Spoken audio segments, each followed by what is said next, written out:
የኤአይ አጠቃቀማችሁን በመቀየር ብቻ በስራችሁ ላይ፣ ቢዝነሳችሁ ላይ፣ ፐርሰናል ላይፋችሁ ላይ ህይወታችሁን መቀየር የሚያስችሉ ቻትጂፒቲ አጠቃቀማችሁን ነው ዛሬ ማሳያችሁ። ጃክ እባላለሁ። ኤአይ እና ከኤአይ ጋር የተገናኙ ቪዲዮዎች የሚመቻችሁ ከሆናችሁ ትክክለኛ ቦታ መጥታችኋል። ጀሚኒን ወይም የተለያዩ ኤአዮችን በራሳችሁ እንደሚመቻችሁ አድርጋችሁ ማስተካከል እንደምትችሉ ነው ዲቴይል ነገሩን የማሳያችሁ። የመጀመሪያው እንግዲህ የግል ማስተካከያዎቻችን ነው ወይ ደግሞ ፐርሰናላይዜሽን። ይህም ወደ ራሳችሁ ለራሳችሁ በሚመቻችሁ መንገድ አድርጋችሁ ማስተካከል ትችላላችሁ። ለምሳሌ የራሳችሁን ካራክተር መፍጠር ትችላላችሁ ቻትጂፒቲ ላይ። ለምሳሌ እንደ ጄንዚ ሁንልኝ፣ ቀለኛ ሁንልኝ፣ ቁም ነገረኛ ሁንልኝ ብላችሁ የራሳችሁን ከስተማይዝ ካደረጋችሁ በኋላ እናንተን እንደምን ማውራት እንዳለበት ራሳችሁ ከስተማይዝ አድርጋችሁ ማስተካከል ትችላላችሁ። እንደዛ ማለትም ለምሳሌ እንደ ጄንዚ፣ እናንተም ጄንዚ ከሆናችሁ እንደ ጄንዚ አውራኝ በፈን መልኩ።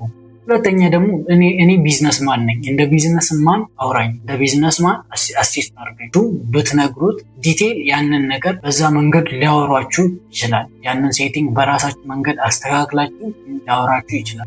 ሁለተኛ ደግሞ ስለ እናንተ የምትፈልጉትን ነገር መናገር ትችላላችሁ። ለምሳሌ ስለ ስራችሁ፣ ስለ ቢዝነሳችሁ፣ የት እንደምትኖሩ፣ ምን እንደሚያስደስታችሁ። ምክንያቱም ከዛ በመነሳት ቻትጂፒቲ ወደፊት ፕሮምፕታችሁን ማስተካከል ይችላል። አሁን ለምሳሌ እኔ ግራፊክ ዲዛይነር ሆንኩኝ፣ ስለ ግራፊክ ዲዛይነር በአዲስ መናገር አይጠበቅም። የት ድርጅት እንደምንሰራ ያውቃል፣ ምን አይነት ስራ እንደምሰራ ያውቃል፣ ምን አይነት ቢዝነስ እንዳለኝ ያውቃል። ያንን ቢዝነስ ላይ በመነሳት ወደፊት ስለኔ መናገር የሚችለው ስለኔ ማገዝ የሚችለው እና በዛ መልኩ ልትጠቀሙት ትችላላችሁ። ሶስተኛ ነገር ደግሞ የማስታወስ ችሎታው ነው። ቻትጂፒቲ በፊት ያወራችሁትን ነገር እንደ ሚሞሪ ሴቭ አድርግልኝ ካላችሁ፣ ለምሳሌ ጂም 11 ሰዓት ተኩል እነሳለሁ ብላችሁ ከነገራችሁት 11 ሰዓት ተኩል ላይ ሁሌ ጂም እንዳላችሁ ነው የሚያስታውሳችሁ። ባወራችሁት ቁጥር 11 ሰዓት ላይ ጂም እንዳላችሁ ያስታውሳችሁ። ብዙ አይነት ሚሞሪ አፕዴት ማድረግ ትችላላችሁ። የስራ ቦታችሁ፣ መኖሪያ ቦታችሁ፣ ምን አይነት ቢዝነስ እንዳላችሁ፣ ስለ ቢዝነሳችሁ ብራንድ፣ ሰርቪሳችሁ፣ ፕሮዳክታችሁ ዲቴይል ነገር ቻትጂፒቲ እና ጀሚኒ ላይ በማስገባት ወደፊት ሚሞሪውን አፕዴት አድርጋችሁ በዛ መጠቀም ትችላላችሁ። ከቻትጂፒቲ ወይም ከጀሚኒ ጋር ወይ ከኤአይ ጋር ያላችሁን ኢንተራክሽን መጨመር ትችላላችሁ። ለምሳሌ የድምፅ ሁኔታ ወደ ወንድ፣ ወደ ሴት፣ ፈኒ፣ ሲሪየስሊ በቃ እንደፈለጋችሁ አድርጋችሁ ከስተማይዝ በማድረግ መጠቀም ትችላላችሁ። ለምሳሌ ቀጥታ ድምፁን ጫን አድርጋችሁ ቮይስ መናገር ትችላላችሁ። ላይቭ ማውራት ትችላላችሁ። ወይ ቪዲዮ አድርጋችሁ በካሜራ እያሳያችሁ ካሜራ ሞድ ላይ አድርጋችሁ ማድረግ ትችላላችሁ። ፎቶ ሰጣችሁ ዲቴይል ነገሩን ማስተካከል ትችላላችሁ። በኢንተራክሽን ሞድ ውስጥ ደግሞ ዋነኛ የምናገኘው ነገር ደግሞ ካንቫስ ይባላል። እንደ ጉግል ዶክስ ወይ እንደ ማይክሮሶፍት ወርድ ነው። እዛ ላይ ወርድ ኤዲት ሊያደርግልን ይችላል እና ይሄ ፊቸሩ በጣም ደስ የሚል ፊቸር ነው። ተጠቀሙ። ስራን ለማሳለጥ ወይም ለኤፊሽንሲ የሆነን ስራ በፍጥነት በአሪፉ መንገድ ለማሳለጥ ደግሞ ዋነኛውን ነገር የምንጠቀመው ኤፊሽንሲ እና ኢንተራክሽን፣ ኤፊሽንሲ እና ኢንተግሬሽን ይባላል። ይሄኛው ደግሞ ሶስተኛ ሰርድ ፓርቲ አፕሊኬሽኖች ሊሆን ይችላል። ዋና ራሱ የሚጠቀመው ኤፒአይ ሊሆን ይችላል። እነሱን ተጠቅሞ ለምሳሌ ዲፕ ሪሰርች ሊያደርግ ይችላል። በሰጣችሁ ቶፒክ ላይ ዲፕ ሪሰርች አድርጎ ሙሉ ሪሰርች ሰርቶላችሁ እንዲያመጣላችሁ ማድረግ ትችላላችሁ። ለምሳሌ ኢንተርኔት ላይ ያለው ሙሉ ነገር ዝርዝር መረጃዎችን አምጥቶላችሁ ዲፕ መረጃ ሊያሳያችሁ ይችላል።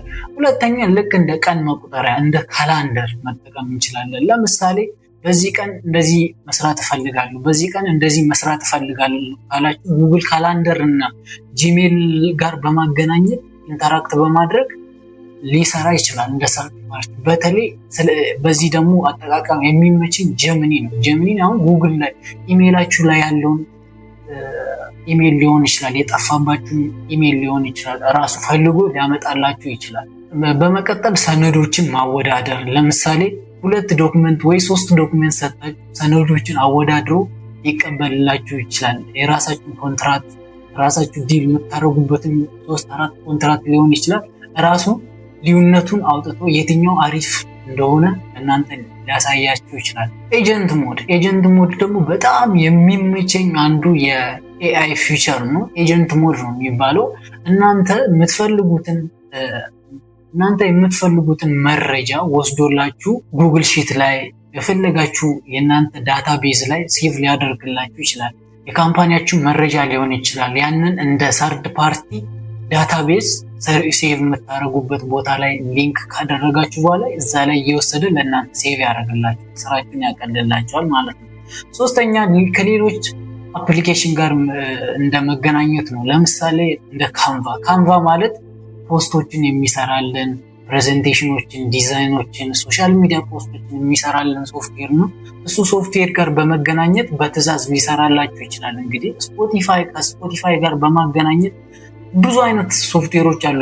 የቡኪንግ አለ፣ የፊግማ አለ። ብዙ አይነት ሶፍትዌሮች ጋር ኢንተግሬት በማድረግ ሊሰራላችሁ ይችላል እና ይሄ ስራችሁን የሚያቀልላችሁ አንዱ መንገድ ነው። ቴክኖሎጂ ስራዎች እንግዲህ እንደ ኮዲንግ እና ዴቨሎፕመንት ሊጠቅማችሁ ይችላል። ለምሳሌ ዳታ መተንተን፣ አንድ CSV የኤክሴል ፋይል ሰጣችሁ ዳታውን ወደ ምስል በግራፍ መልኩ ሊያስቀምጥላችሁ ይችላል። በተለይ በዚህ መልኩ የሚመች አዲሱ የተለቀቀው የጀሚኒ ቨርዥን ያንን ነገር ሊያደርግላችሁ ይችላል። ለምሳሌ ኮዶችን ማረም፣ ድረገጾችን መስራት፣ ብዙ አይነት ዌብሳይቶች፣ ላንዲንግ ፔጆችን በቻትጂፒቲ መስራት እንችላለን። አሁን ብዙ ፊቸር አለን። ስለ ጀሚኒ ፊቸር ነው። ጀሚኒ ብዙ አይነት ፊቸር አለው። አንደኛ በቮይስ መልኩ ሰጥተን ሊሰራለን ይችላል። ሁለተኛ ቪዲዮ እየቀረጽን ላይቭ እየጠየቅን የምንፈልገውን ጥያቄ መጠየቅ እንችላለን። ለምሳሌ ላፕቶፕ ተበላሽቶ፣ ቻርጀር ተበላሽቶ፣ ስቶቭ ተበላሽቶብን ሊሆን ይችላል። የፈለገውን ነገር ቪዲዮ እየቀዳ ምንድነው ይሄ ስለማናውቀው እንስሳ ሊሆን ይችላል፣ ስለማናውቀው ዛፍ ሊሆን ይችላል፣